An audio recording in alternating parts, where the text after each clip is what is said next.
al-syariah dan dalil-dalil yang masih diperselisihkan keabsahannya, seperti perselisihan masalah dan madhab sahabi. Langsung saja penyampaian materi yang akan disampaikan oleh kelompok 12. Kepada kelompok 12 kami persilahkan. Baik, kami dari kelompok 12 menjelaskan kami tentang maqasid al-syariah.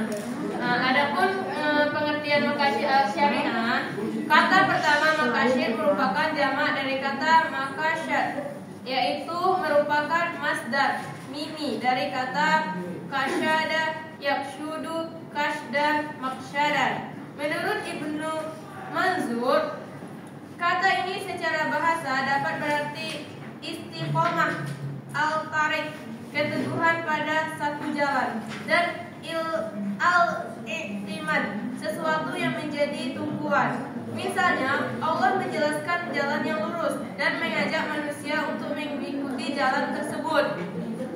Adapun kata syariat secara bahasa berarti maurid al-ladzi tashra'u fihi al-dawab, tempat air mengalir di mana hewan-hewan minum dari sana. Baik, selanjutnya dijelaskan oleh teman saya Izzatul Fakihah.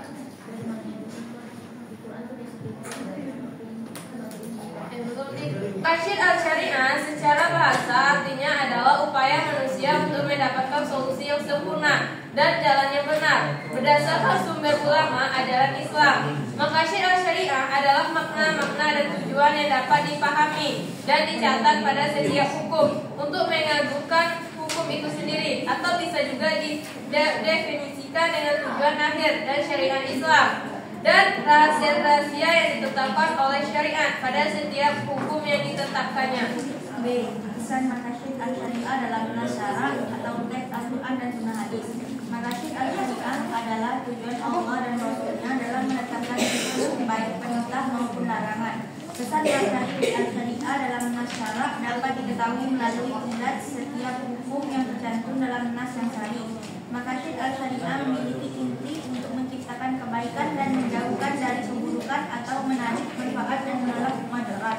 Ada 5 hukum Islam yang terleksikan dalam maqasid al-syariah, yaitu yang pertama din, agama, perlindungan keimanan, yang kedua an-nas, manusia atau perlindungan jiwa, yang ketiga yaitu akal, perlindungan akal, yang keempat nas, keturunan atau perlindungan keturunan, yang kelima yaitu mal atau harta, perlindungan harta. C. Maslahah maqasid al-syariah. Maslahah adalah nilai-nilai yang menjaminkan terciptanya manfaat dan untun kepada manusia serta dapat menghindarkan manusia dari kemudaratan dan kerusakan baik di dunia maupun di akhirat. Maslahah maqasid al-syariah terbagi menjadi 3, yaitu yang pertama maslahah daharuriyat adalah suatu yang harus ada atau dilaksanakan untuk mewujudkan kemaslahatan yang terkait dengan dimensi duniawi dan ukhrawi. Yang kedua yaitu maslahah hadiyat adalah sesuatu yang sebaiknya ada sehingga dalam melaksanakannya leluasan dan terhindar dari kesulitan. Yang ketiga yaitu maslahah hidayat adalah sesuatu yang sebaiknya ada sehingga dalam melaksanakan leluasan dan terhindar dari kesulitan. Tasniat jika dilakukan akan mendatangkan kesempurnaan dalam suatu aktivitas yang dilakukan, dan bila ditinggalkan maka tidak akan menimbulkan kesulitan. D. Kualifikasi masalah maqasid al-syariah. Kualifikasi masalah dalam maqasid syariah merujuk pada pemahaman tentang maslahah atau kepentingan umum atau kemaslahatan dalam konteks maqasid syariah atau tujuan-tujuan syariat Islam. Maqasid syariah adalah konsep yang mengacu pada tujuan utama di balik hukum-hukum Islam yang bertujuan untuk mencapai kesejahteraan umat manusia dan menjaga kepentingan umum dalam kehidupan dunia dan akhirat. E. Kategorisasi maqasid al-syariah. Menurut Asy-Syatibi, maqasid syariah secara umum dapat dikelompokkan menjadi 2 kategori, yaitu yang pertama yang berkaitan dengan tujuan syariah atau Tuhan, kedua yang berkaitan dengan tujuan para mukallaf atau orang yang telah mampu bertindak hukum. Jadi dapat dilihat dari sudut pandang yaitu 1. Maqasid syariah atau tujuan Tuhan. A. Maqasid syariah mengandung 4 aspek yaitu yang pertama tujuan awal dari syariat yakni maslahatan di dunia dan akhirat. 2. Syariat sebagai sesuatu yang harus dipahami. 3. Syariat sebagai suatu hukum taklif yang harus dilakukan. 4. Tujuan syariat dalam membawa manusia ke bawah naungan hukum. 2. Maqasid al-mukallaf atau tujuan mukallaf. Yang pertama ada kebutuhan daruriyat. 2. Kebutuhan hajiat. 3. Kebutuhan nasiat. Sekian, terima kasih. Baiklah, itulah tadi penyampaian materi dari kelompok 12. Selanjutnya yaitu penyampaian materi dari kelompok 13. Kepada kelompok 13 kami persilahkan. 3. Baik, tentu saja menjelaskan tentang dalil-dalil yang masih diselisihkan keabsahannya, yaitu irisan, masalah, musrasalah, mazhab, sahabi. Secara etimologi, irisan berarti menyatakan dan meyakini baiknya sesuatu yang diambil dari kata al-husn atau baik. Tidak terdapat perbedaan pendapat ulama untuk ini dalam menggunakan lafaz irisan dalam pengertian etimologi. Secara terminologi, al-sahsi mendefinisikan irisan dengan berusaha mendapatkan yang terbaik untuk diikuti bagi sesuatu masalah yang diperhitungkan untuk dipermasalahkan. Selanjutnya, menurut beberapa ulama di kalangan ulama Hanafiyah mengatakan bahwa irisan itu berarti meninggalkan qiyas dan mengamalkan yang lebih kuat dari itu. Karena adanya dalil yang menghendakinya dengan kemaslahatannya umat manusia. Yang selanjutnya di kalangan ulama Malikiyah, Imam Al-Sahbi ahli usul Malikis mendefinisikan irisan dengan memperlakukan kemaslahatan juz ketika berhadapan dengan kaidah umum. Definisi ini mengandung arti bahwa seorang mujtahid semestinya mengandung arti bahwa mujtahid semestinya menetapkan hukum dengan berpedoman kepada dalil yang ada yang bersifat umum. Namun dalam keadaan tertentu mujtahid tersebut melihat adanya kemaslahatan yang bersifat khusus. Selanjutnya ada macam-macam istisan. Yang pertama yaitu istisan yang disandarkan kepada teks Al-Quran atau hadis yang lebih kuat. Kedua, istisan yang disandarkan kepada ijma. Ketiga, istisan yang disandarkan kepada adat kebiasaan atau urf. Yang keempat yaitu istisan yang disandarkan kepada urusan yang sangat darurat. Dan yang terakhir yaitu istisan yang disandarkan kepada qiyas khafi. Pengertian maslahah mursalah. Maslahah mursalah terdiri dari dua kata yaitu kata maslahah dan mursalah. Secara etimologis, kata maslahah merupakan bentuk masdar yang berasal dari fi'il, yaitu saluha. Secara etimologis, kata maslahah memiliki arti manfaat, faedah, bagus, dan kebaikan.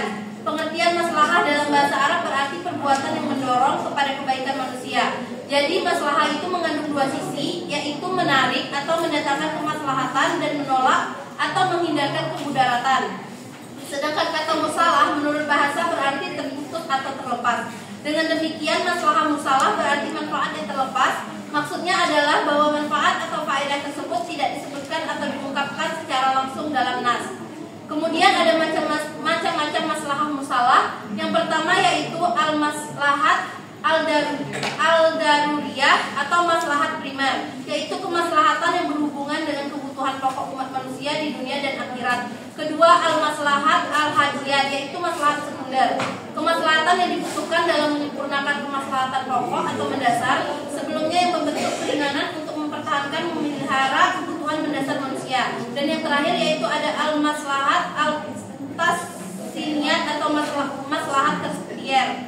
Al-maslahat al-tasniyat yaitu kemaslahatan yang sifatnya pelengkap berupa keluasaan yang dapat melengkapi kemaslahatan sebelumnya. Selanjutnya yaitu syarat maslahah mursalah. Yang pertama, maslahah itu harus jelas dan pasti, bukan hanya berdasarkan anggapan atau perkiraan. Yang dimaksud penetapan hukum itu benar-benar membawa manfaat atau menolak mudarat. Yang kedua yaitu maslahah itu bersifat umum, bukan untuk kepentingan pribadi. Penetapan hukum itu memberi manfaat kepada manusia terbanyak atau menolak mudarat dari mereka, bukan untuk kepentingan individu seseorang. Yang ketiga yaitu hukum yang ditetapkan berdasarkan maslahah. Ini tidak bertentangan dengan hukum atau prinsip yang telah ditetapkan dengan nas atau ijma. Yang selanjutnya yaitu mazhab sahabi. Mazhab sahabi biasa disebut juga dengan qaul sahabi. Mazhab sahabi adalah pandangan dari para sahabat Nabi Muhammad SAW tentang masalah hukum yang tidak dijelaskan dalam Al-Quran dan Sunnah. Sahabat-sahabat ini adalah mereka yang langsung bersama Rasulullah SAW menerima langsung ajaran syariat dari beliau. Karena itu, mayoritas cendekiawan hukum Islam telah menetapkan bahwa pandangan mereka bisa dijadikan landasan setelah bukti-bukti dari nas, yaitu teks Al-Quran dan Sunnah. Dasar hukum mazhab sahabi. Di sini dasar hukum mazhab sahabi yaitu diambil pada surah Ali Imran ayat 110 yang berbunyi A'udzubillahi minasyaitonirrajim. Kuntu khairu ummatin ukhrijat lin-nasi ta'muruna bil ma'ruf wa tanhauna 'anil munkar. Yang berarti yaitu kamu sekalian adalah umat yang terbaik yang dilahirkan untuk manusia, menyuruh kepada yang ma'ruf dan mencegah kepada yang munkar. Selanjutnya dasar hukum mazhab sahabi yaitu terdapat pada surah At-Taubah ayat 100 yang memiliki arti yaitu orang-orang yang dahulu lagi yang pertama masuk Islam dari golongan muhajirin dan ansor dan orang-orang yang mengikuti mereka dengan baik. Allah ridho kepada mereka dan mereka pun ridho kepada Allah, dan Allah menyediakan bagi mereka surga-surga yang mengalir, sungai-sungai yang dalamnya selama-lamanya. Mereka kekal dalamnya, itulah kemenangan yang besar. Quran surah At-Taubah ayat 100.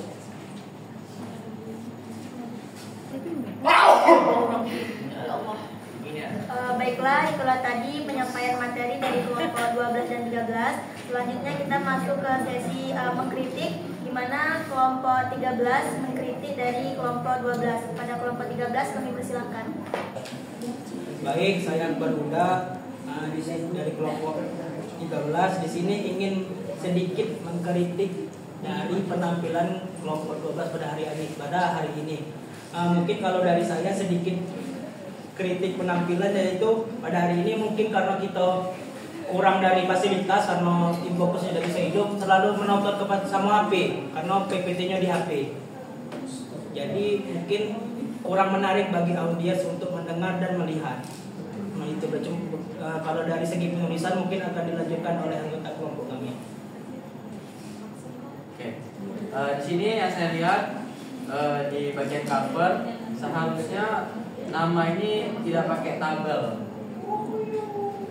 Nah itu yang kedua, judulnya ini ada yang bercetak miring, ada yang tidak. Itu bagian footnote-nya tidak konsisten. Mungkin itu saja dari saya.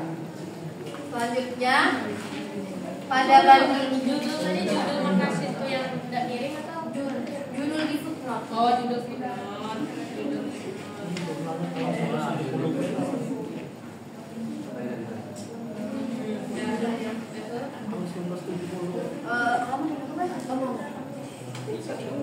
Pada bab 1 di halaman 1 footnote-nya ada yang di tahun 1970, sedangkan salahnya kita dari 2014 tahun terakhirnya.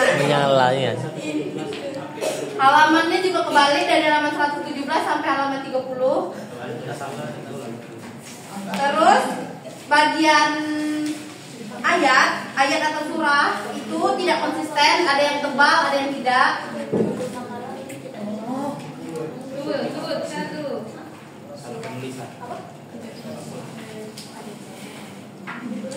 Ya. Kemudian juga banyak typo ya. Yang terakhir bagian kesimpulan itu tidak dibikin dalam bentuk poin, karena kesimpulan harus sesuai dengan rumusan masalah. Terima kasih.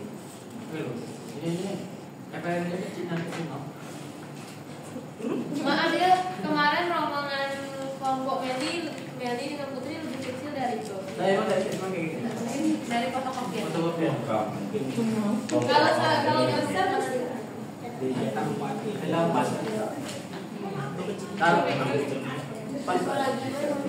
Ada lagi di kelompok 13 atau pertanyaan lanjut? Baiklah, itulah tadi kritikan dari kelompok 13 kepada kelompok 12. Selanjutnya kritikan dari kelompok 1 terhadap kelompok 13. Kepada kelompok 1 dipersilahkan. Saya di sini dari kelompok 1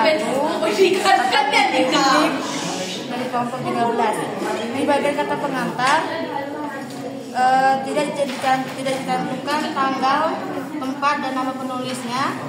Terus yang kedua yaitu di pengertian maslahah musalah itu seharusnya maslahah musalah bukan maslahah.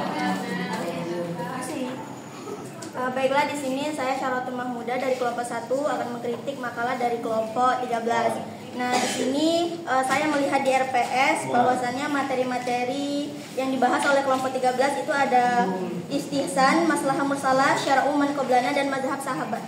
Tetapi di dalam makalah kelompok 13 ini dia tidak memasukkan materi yang ketiga yaitu syara'u man qablana. Jadi makalahnya tidak lengkap pada materi. Kemudian yang kedua yaitu saya akan mengkritik pada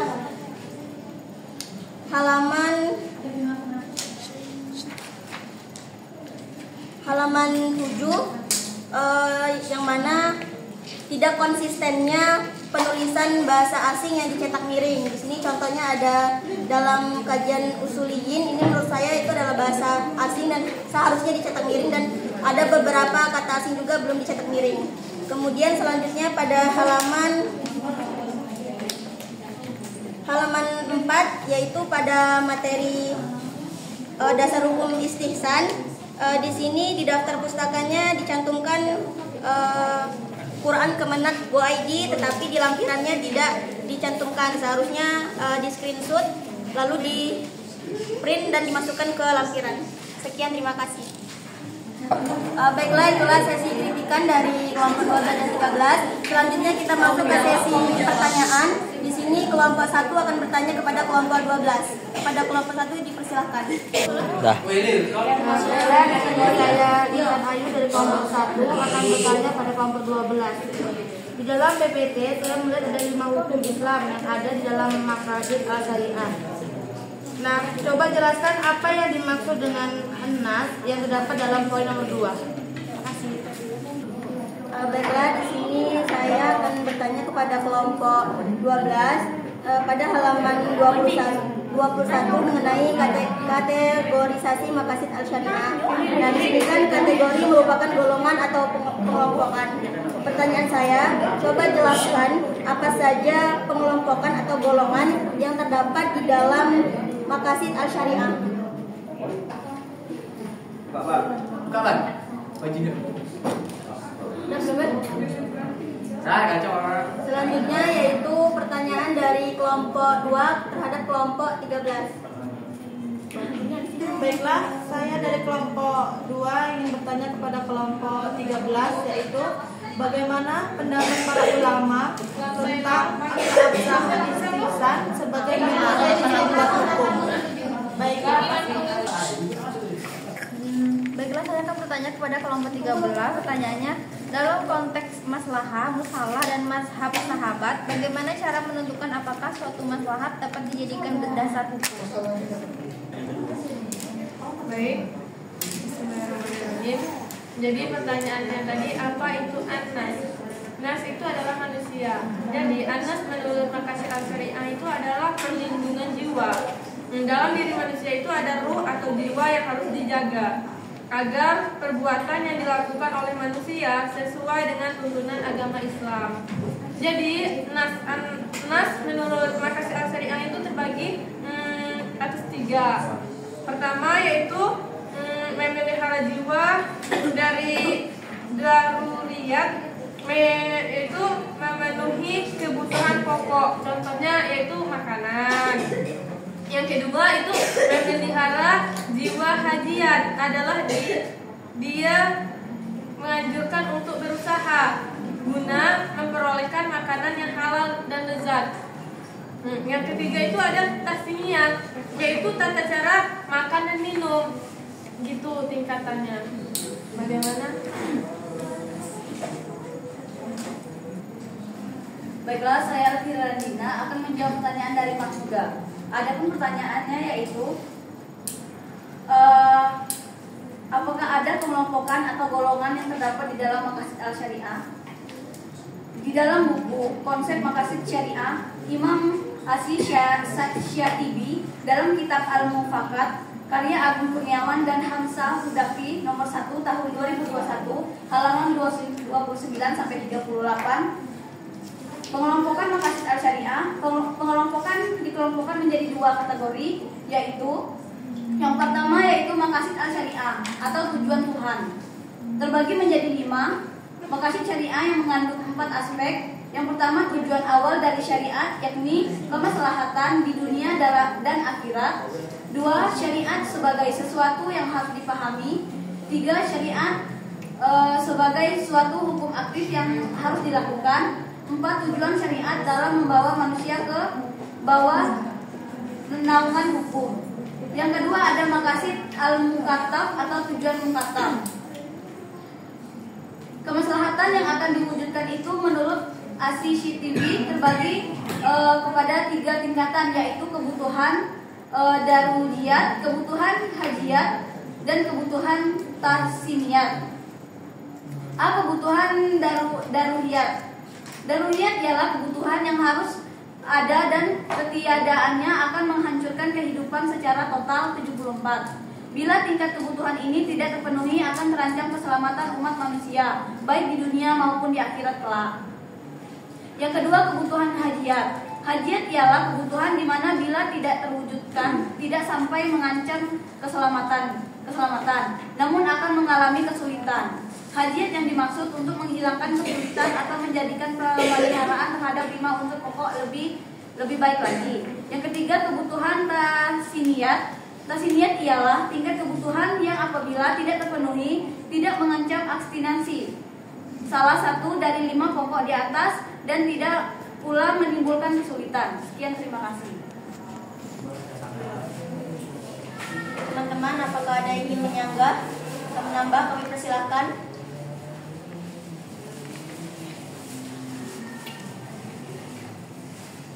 Kalau tidak ada, kita lanjut kepada kelompok 13 akan menjawab pertanyaan dari teman-teman sekalian. Baik, saya menjawab pertanyaan dari dia. Menunjukkan mazhab sebagai dasar hukum dalam masalah murslah dan mazhab sahabat. Sahabat. Maslahah murslah adalah kemaslahatan yang tidak disebutkan secara eksplisit dalam Al-Quran atau Sunnah, tetapi dianggap sesuai dengan tujuan syariah atau maqasid syariah. Ada beberapa kriteria untuk menentukan apakah suatu mazhab dapat dijadikan dasar hukum. Yang pertama, tidak bertentangan dengan nas. Yang kedua, mazhab harus jelas dan pasti. 3. Berhubungan dengan tujuan syariat. Yang terakhir adalah bersifat universal. Baik, di sini saya akan menjawab pertanyaan dari kelompok 2, yaitu pertanyaan yaitu bagaimana para ulama memandang keabsahan istihsan sebagai metode istinbat hukum. Nah, di sini beberapa ulama masih memperselisihkan metode istinbat hukum tersebut. Makanya disebut dalil-dalil hukum mukhtalaf, yaitu yang diperselisihkan. Ulama yang mendukung istihsan yaitu ulama dari mazhab Hanafi, Maliki, dan sebagian dari Hambali. Mereka menerima istihsan sebagai metode hukum. Mereka berpendapat bahwa istihsan dibutuhkan dan memberikan fleksibilitas dalam hukum Islam agar tetap relevan dan mampu menjawab permasalahan baru. Sedangkan dari ulama Syafi'i dan sebagian ulama Hambali, mereka menolak metode istinbat istihsan tersebut. Mereka berpendapat bahwa metode tersebut mengikuti hawa nafsu, makanya mereka menolak. Dan menolak hawa nafsu berarti mereka menolak karena metode tersebut berdasarkan hawa nafsu.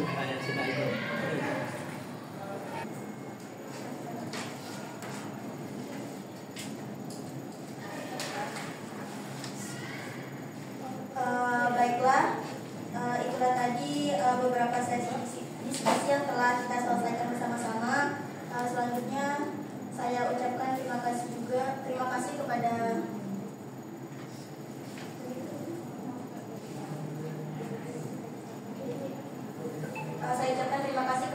kelompok 12 dan 13 yang telah sudi membagikan sedikit informasinya dalam kegiatan presentasi kita pada pagi hari ini. Dan terima kasih juga kepada Ibu Rina Juliana MPDI selaku dosen pengampu mata kuliah usul fikih dan juga teman-teman yang turut ikut berpartisipasi selama kegiatan presentasi berlangsung. Sebelumnya marilah